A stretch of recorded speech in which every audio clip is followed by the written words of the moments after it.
institution na biso, c'est-à-dire subdivision administrative ya ba province na biso esuka kaka na ba province et des groupes communautaires.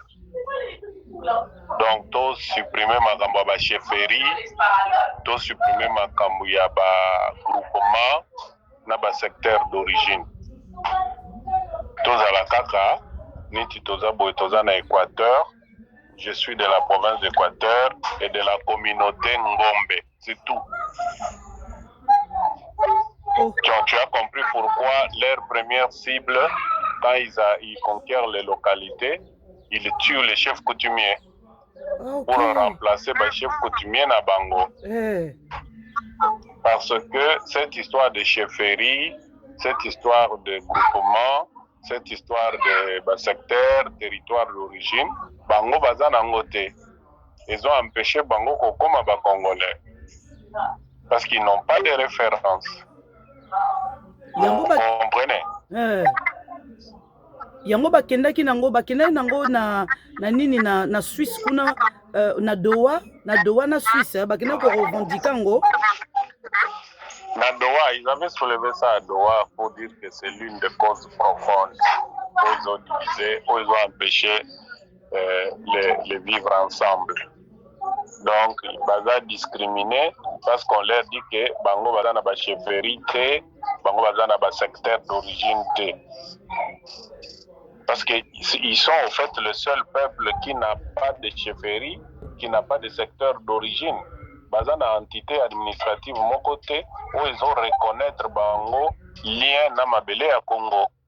Je ne sais pas si on doit comprendre. Nazo comprendre parce que tant on lobby que vivre ensemble, mais vivre ensemble, bah bon va préparer biso vivre ensemble en goti, bango petit. Voilà, c'est pourquoi j'étais en train de dire aux alagité que na cadre ya pacte yo kati ya bongo zo tambola na ngwa wa soba pacte sorcellerie na yo na kati ambongo na kati ya biloko nana ils ont préparé aussi une thématique que Congo endima réforme wana tokoma ba chefferie, c'est-à-dire zatene tozala boye bino koko na bino azanani akufa wapi bakunda bakoko na bino na place nini baka mwana ezala te eza tribalisme. Donc eloko ba M23 ba memela biso nde ba AFC M23 ba memela so na Doha nde yangwana. Yango bazo benga ba cause profonde ya crise oyo so bolingo résoudre yango te guerre kosilaka te. Donc to singa to tuna te place bakoko na bino bahuta place bobotama chefferie na bino eza nini yoka nde oza boye mama Lisette Mungentu so batuni yo oza muta ya province nini sokoloba territoire nini sokoloba ti non, s'il vous plaît, botika non papa Roger Sissa, s'il vous plaît. Donc ce sont des histoires où bango bazana ngote, bango bazalaka na ngote, bango bazalaka banyamulenge. Donc bango koko na bango eza colline ya mulenge. Ngana oloba ke naza de l'Équateur, village Bumba, nini chefferie de Mozamboli. Chefferie ne chef coutumier na bino nani oyo azo incarné tribu na bino wa représentaka bino na ndenga bokoko eza nani soko tuni bakoyebisa boyebisanga ko donc bango siko po bakoma bakongolais eloko wana ezoboma bango parce que bango baza na attache wana te na comprendre yango moni Robert asalaki nyonso a créé ba comme nani Minembwe comme territoire pour que ba créer pe une entité administrative où ils ont fait bango rattachement avec le sol congolais. Okay. Alors comme simbité maintenant on dit masikoyo ke cha toko baka ba communauté voilà ils sont dans la communauté Mwaka ou communauté Ngombe. C'est tout. Ezala te communauté ngombe ya wapi, chefferie nini? Hein? C'est quoi votre chefferie? Groupement, quel groupement? Nani chef coutumier na bino? Donc tout ça là ezala te. Ba détail wana ezala te. Pour eux, ba détail wana eza discriminatoire. Yango eloko bazobenga tribalisme, discrimination. Na comprendre sikoyo. Babeti à côté ko et loupé. Maman, c'est comme ça que nous on avait dit, nous avions dit, d'accord, le col a bandoli yango ba cause profonde de la bango, bino pe boloba, biso pe to na cause profonde de la biso. Tant ba kotuna bino, c'est quoi votre cause profonde? Nous, la première cause profonde de la biso s'appelle le Rwanda. Voilà. Donc, oui.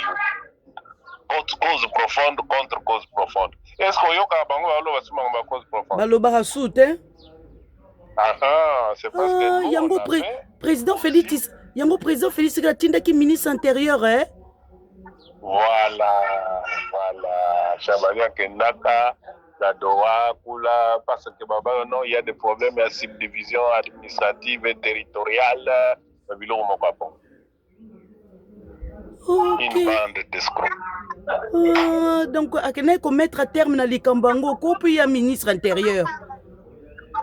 Quand il était revenu, je regarde ce que Kabila avait fait. Kabila Lokola qui, dans la décentralisation de l'affaire coutumière, a longoli ango le ministère intérieur, a créé un ministère à part, appelé Rubero.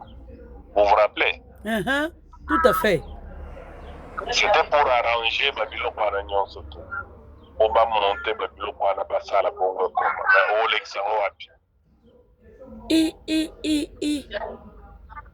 Touti penja musique hein?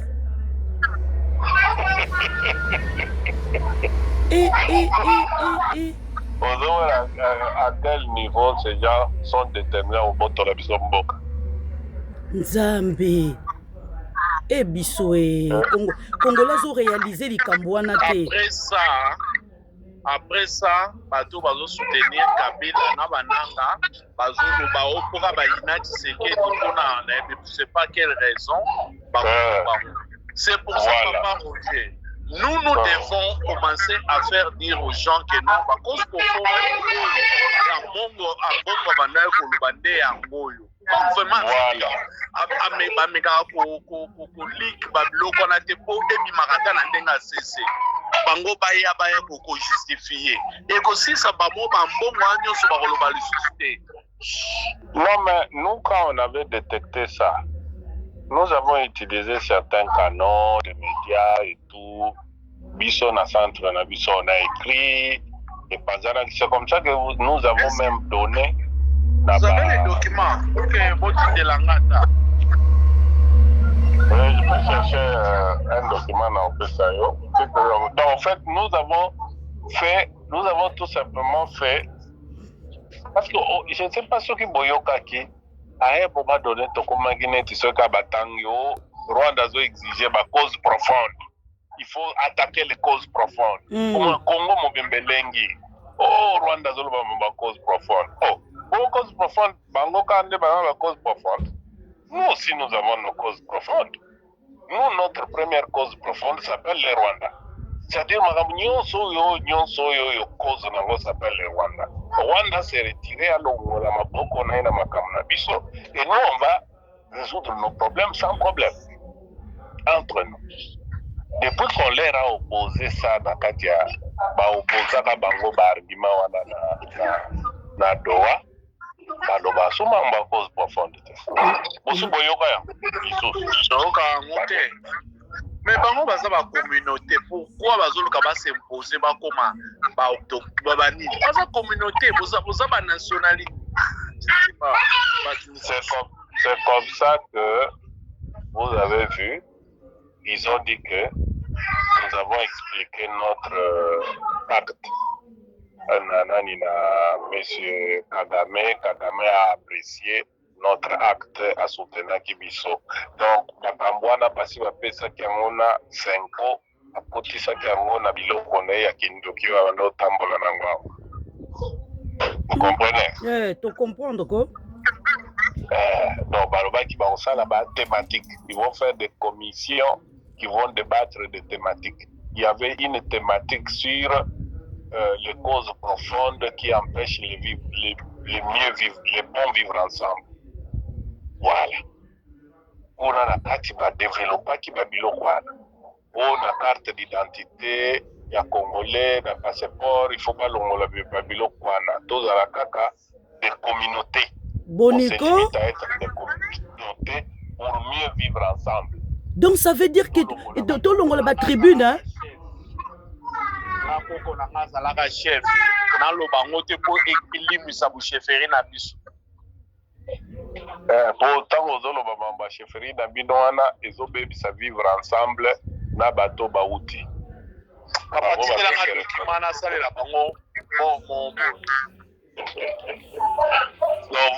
comprenez comment ça vous révolte, hein? Ah oui, ça révolte vraiment. Il faut leur demander, Magamboba cause profonde, Bobano, Nalisa, Wekenda, Omone Souka Nanzela.